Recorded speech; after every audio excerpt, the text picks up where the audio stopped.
নাটোরের গুরুদাসপুরের চলনবিলের বিলসায় দীর্ঘ 4 দশক পর আবারও অনুষ্ঠিত হল ঐতিহ্যবাহী নৌকা বাইচ প্রতিযোগিতা।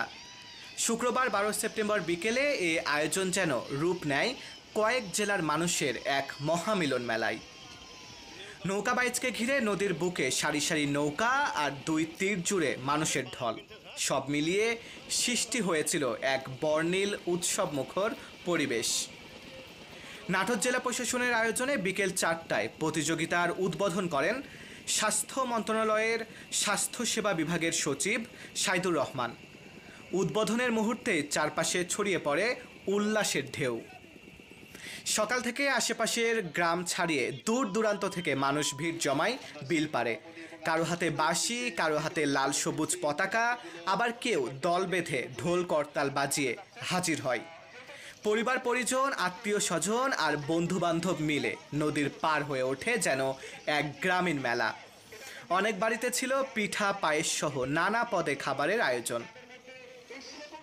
চলনবিলের এই নৌকা বাইচে অংশ নেয় স্থানীয় নৌকার পাশাপাশি সিরাজগঞ্জের শাহজাদপুর, পাবনার বাঘাবাড়ি, উল্লাপাড়া প্রভৃতি এলাকা থেকে আসা মোট 12টি নৌকা।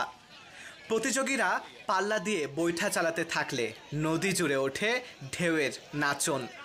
প্রতিটি নৌকার সঙ্গে বাজতে থাকে ঢাক ঢোলের তালে প্রতিযোগিতার ছন্দ। নাটোরের জেলা প্রশাসক আসমা শাহিন বলেন, আমরা এ ধরনের গ্রামীণ খেলাকে প্রমোট করতে চাই। তারই অংশ হিসেবে আজকের এই নৌকা বাইচ প্রতিযোগিতা। প্রতি বছরই এ ধরনের আয়োজন অব্যাহত রাখতে চাই।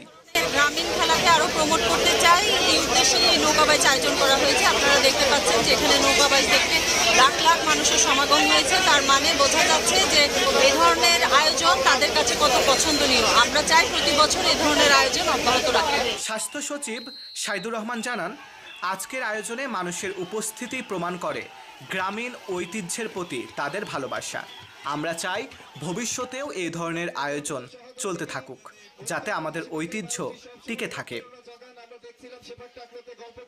এদিন দূর দূরান্ত থেকে আসা দর্শনার্থীরা নদীর দুই তীরে ভিড় জমায়।